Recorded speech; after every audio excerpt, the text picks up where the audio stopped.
Matahom nga kabuntagon mga kapaglaom. Atong hisgutan ni ining adlaw mao ang atong morning devotional nga naguluhan ang dili makita nga gubat sa matag kalag. Og ang atong teksto ato kining makita diha sa Efeso 6 bersikulo 12 og kini nag-ingon mga kapaglaom o kini nag-ingon mga kapaglaom. Kay ang atong pakigdumog dili batok sa mga binuhat nga unod ug dugo, kundi batok sa mga punuan, batok sa mga kagamhanan, batok sa mga labawng agalon ni ining mangit-ngit nga kalibutan karon, batok sa mga dautan nga espirituhanong panon diha sa mga dapit sa kalangitan. Dili nato masabtan ang dako nga panabangi nga nagakahitabo tali sa dili makita nga mga ahensya, ang panaglantogi tali sa maunungon o sa dili maunungon nga mga manulunda. Diha sa matag tawo mga igsoon, ang maayo o dautan nga mga anghel na ning kamot. Dili ni hinimo-himo nga away, dili kinigubat sa pagsundog, dili kinigubat sa pagsundog ang atong giapilan. Ang atong atubangon ang labing gamhanang mga kaaway ug anaa kanato ang pagtino kung kinsa ang mudaog. Mahimo ba nga mahibal-an sa mga tawo ang gidaghanon sa mga dautan nga mga manulunda? Mahibal-an ba nila ang ilang limbong ug ang ilang kalihukan? Mahimo nga modyutay ang garbo ug kabuang. Si Satanas mao ang prinsipe sa mga demonyo. Ang daotang mga anghel nga iyang gimanduan nagtuman gayud sa iyang sugo. Pinaagi kanila, gipadaghan niya ang iyang mga ehensya. Iyang giaghat ang tanang kadautan nga anaa sa atong kalibutan. Kung makita ni Satanas nga siya na miligro sa pagkawala sa usa ka kalag, siya maning kamot sa labing dako nga paagi sa paghupot kaniya og sa diha nga ang usa ka tawo mapahimatngon sa iyang kapiligrohan. Ang uban sa pagtuaw og kasibot mututok kang Hesus alang sa kusog.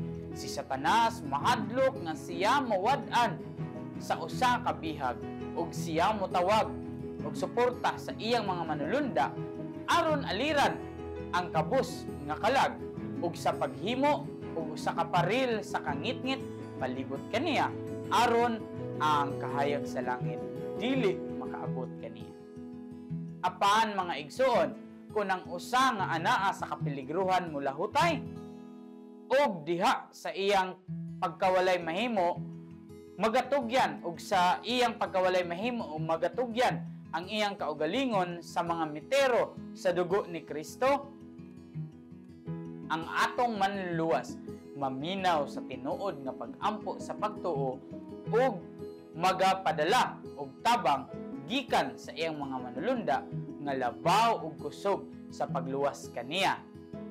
Si Satanas dili makaantos nga ang iyang gamhanang karibal magdani kaniya kay siya mahadlok og mangurog at tubangan sa iyang kusog og pagkahalangdon.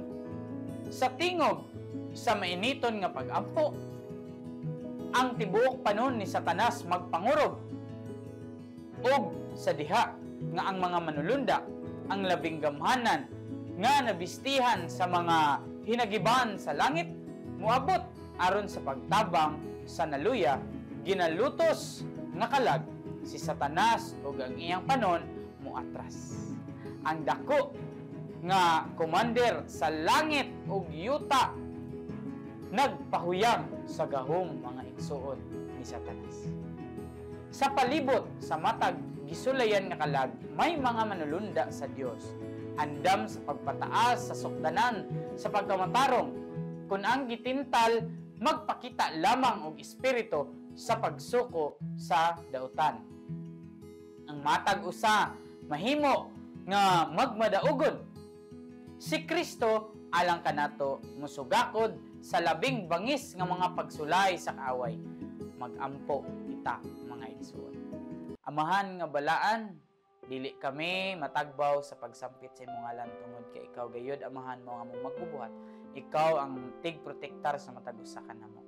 Salamat Ginoo sa assurance nga kami imuha gayud nga protektahan gikan sa kamot sa kaaway. Salamat Ginoo sa pagtugot nga kami magmalampuson, magmadaugon tali sa dako nga away nga dili makita sa mga mata. Sa kaaway or sa away Ginoo tali sa maayo ug dawtan. Salamat nga ang maayo mao gayud ang makanunayong magmalampuson ug ang dautan mapildi gayud. Salamat nining assurance. Salamat Ginoo sa pagdungog sa mga pagampo kining tanan na magipangay gisalig ilaman nga dawat sa ngalan ni Jesus.